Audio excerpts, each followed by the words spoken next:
Tag yourself on that guy. That's me. That's me.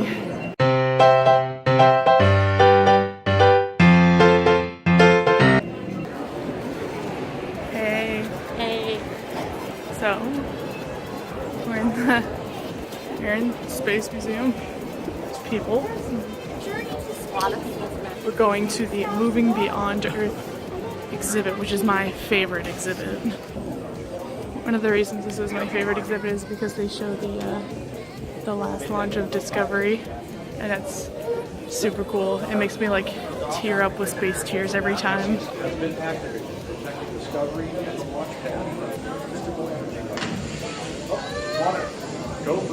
I love this shit. We have maintenance. 2, 1. Booster ignition and the final liftoff of Discovery. A tribute to the dedication, hard work, and pride of America's space shuttle team. Shuttle, let's keep the tower.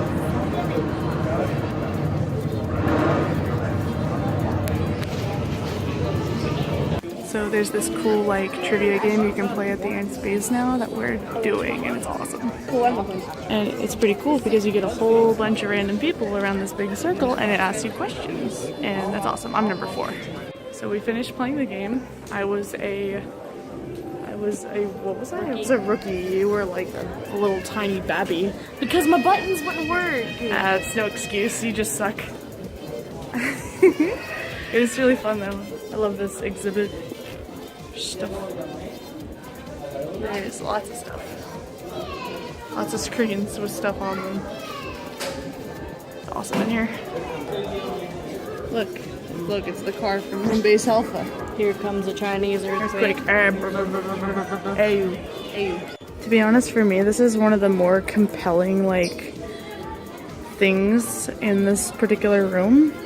Because as you can see here, this is like sort of like it's the shuttle room, but it's really interesting because you've got the shuttles here. Sorry, my charms keep getting in the way.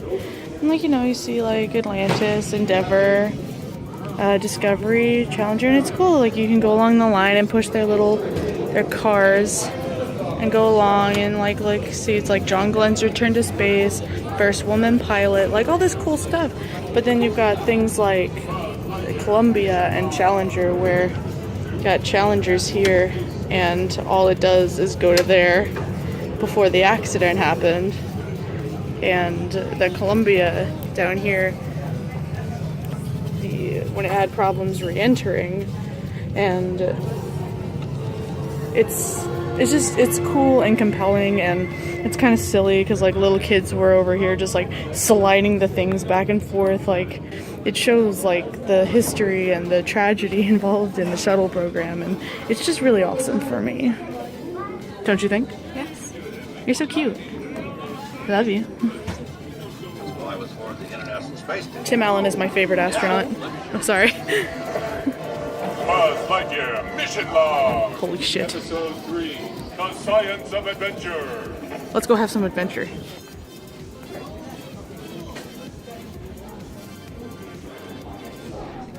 Do do do do do do do do do do.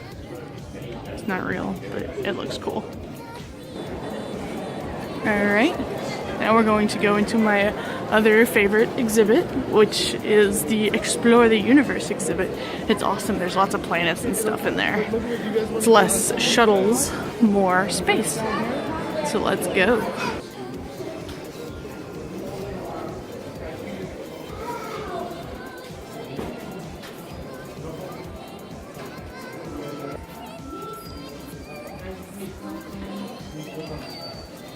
Can't see anything. Yeah, unfortunately. See that though? That looks pretty.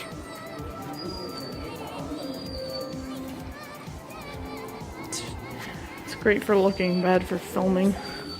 Yes. Beautiful. I'm gonna take a picture. Yeah.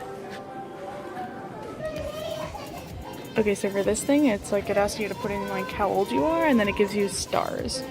So this is like Eta Cassiopeia. About near the time you were born, the Near space probe is launched. The asteroid Eros orbiter is launched. is launched. The Mars Global Surveyor is launched. The Mars Orbiter is launched. The International Ultraviolet Explorer IUE spacecraft is shut down after almost 19 years of mission operations. Due to budget constraints, the IUE collected more than 100,000 images from about 9,300 objects. Being so close to our system is no surprise that Eta Cassiopeia shows the greatest proper motion of all the stars in the constellations. Let's do your date, babe. How old are you? 20,000? 23. I know. Beta Hydri. The brightest star in the constellation of Hydrus, Beta Hydri, is probably twice. Okay, you didn't see it, but she just like flipped her hair when I said that. She was like, "Whoa." Hydri is probably twice the diameter of our sun, with a surface temperature of about 6,300 Kelvin. Alright, about the time you were born, Wendy Freeman, Jeremy Mold, Robert Knickut, and the international team of astronomers announced that the Hubble Space Telescope was pushed the envelope by detecting Cepheid variable stars farther away than ever before. The telescope spied these milepost markers in the remote spiral galaxy M100, a member of the Virgo cluster. This preliminary observation established the distance to the cluster about 56 million light years and a Hubble constant of 80. How do you feel? That's cool. I look like the Terminator. I'll be back.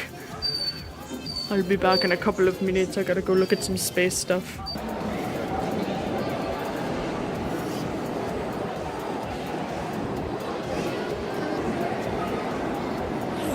Tag yourself. I'm the green one. Tag yourself. I'm the green one. Actually, no. I'm like that ball right there. I'm those two balls. That's me.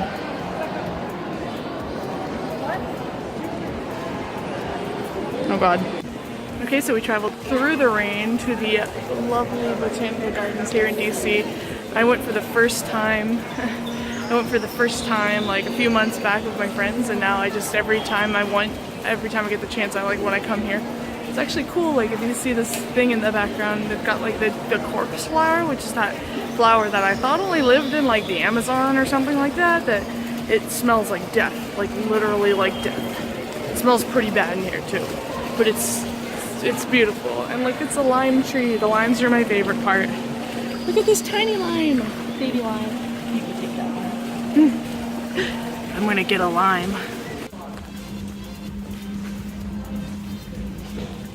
Look how beautiful it is, honestly. Why did we stop? Because it's so rainy. Oh, Let me just sit on this bench. what? You're cute.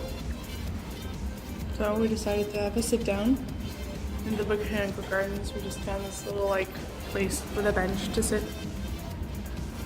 And we're just having a sit down to eat our packed lunch. Our sandwiches that are just meat and mustard, because when we went to the store we didn't know that we only had mustard. And we got the deli meat. She got turkey, I got ham, and I guess we just assumed we had fixings at home. So we didn't have any lettuce, we didn't have any tomatoes or pickles, so I'm eating a ham and mustard sandwich. It's still good though, the bread is good. So we finished our lunch and now we're walking around the botanical gardens. It's so friggin' pretty in here. And it's like nice and quiet too. So like, it's nice. It's a nice change from the museum. And there's coconuts. Coconuts, I think.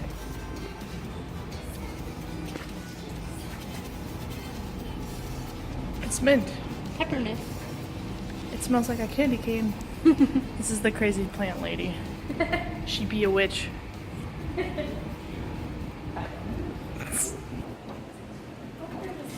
The crazy plant lady is hard at work finding her herbs in her dream environment.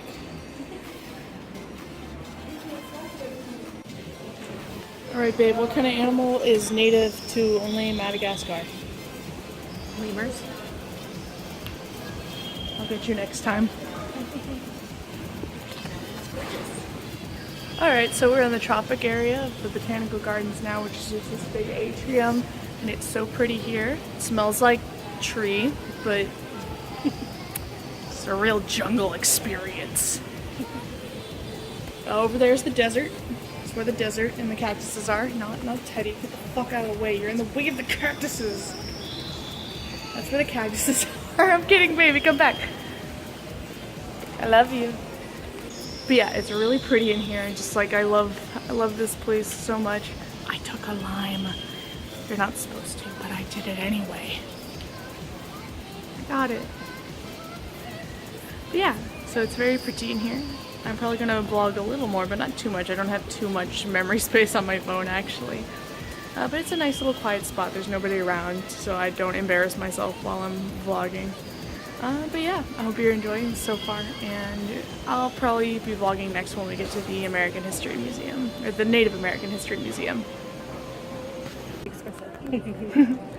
Okay, so we made it through the rain, and we're here in the Native American History Museum, and it's like way prettier than I remember it. I remember I haven't come here since I was young and it first opened, so this is like a new experience for me, to be honest.